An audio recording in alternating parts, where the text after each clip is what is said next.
Rafale, वो नाम जिसे सुनते ही पाकिस्तान के छक्के छूट जाते हैं और चीन की नींद उड़ जाती है। भारत ने जब ऑपरेशन सिंदूर में पाकिस्तान को जमीन पर घसीटा तो एक और देश को मिर्ची लगी और वो था चीन।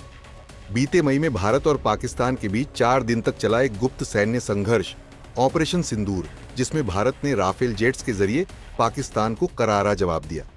पाकिस्तान, जो हमेशा से चाइना मेड कॉन्फिडेंस में जीता है, बौखला उठा और तभी मैदान में कूदा चीन, जिसने इस बार सीधा राफेल की वैश्विक साख पर हमला बोल दिया। फ्रांस की खुफिया रिपोर्ट में चौंकाने वाला खुलासा हुआ कि चीन ने अपने दूतावासों और डिफेंस अटाशे के जरिए राफेल की छवि खराब करने के लिए एक प्रोपेगेंडा कैंपेन चलाया।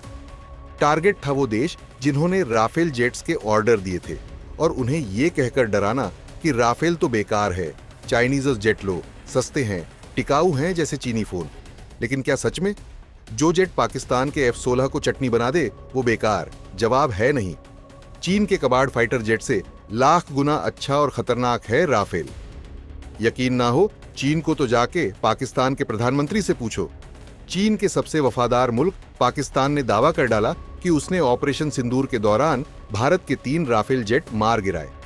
अब जरा सोचिए, कोई सबूत नहीं, कोई वीडियो नहीं, कोई मलबा नहीं, लेकिन दावा पूरा फिल्मी। और इस पर दसोल्ट एविएशन के CEO एरिक ट्रैपियर ने 2 टूक कहा कि ये दावा पूरी तरह से झूठा है। राफेल एक युद्ध परीक्षित और भरोसेमंद विमान है।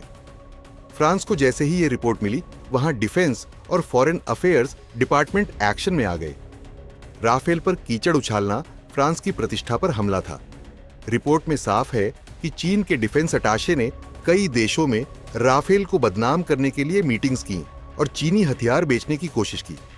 अब चीन से कोई पूछे कि तुम्हारे फाइटर जेट तो खुद पाकिस्तान की बैकअप फोर्स हैं और वो भी राफेल से चकनाचूर हो चुके हैं, फिर बेचते क्या हो?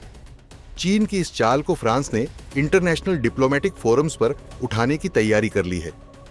भारत की ओर से CDS जनरल अनिल चौहान ने कहा कि राफेल के गिरने की बातें बेबुनियाद हैं। हमने ऑपरेशन सिंदूर में राफेल का सफल इस्तेमाल किया और जो टारगेट चाहिए थे वो हासिल किए। यानी भारत ने न सिर्फ दुश्मन को जवाब दिया, बल्कि फ्रांस को भी दिखा दिया कि तुम्हारा बनाया राफेल हमारे हाथों में बुलेट नहीं, ब्रह्मास्त्र है। अब असली सवाल कि चीन को राफेल से डर क्यों लगता है?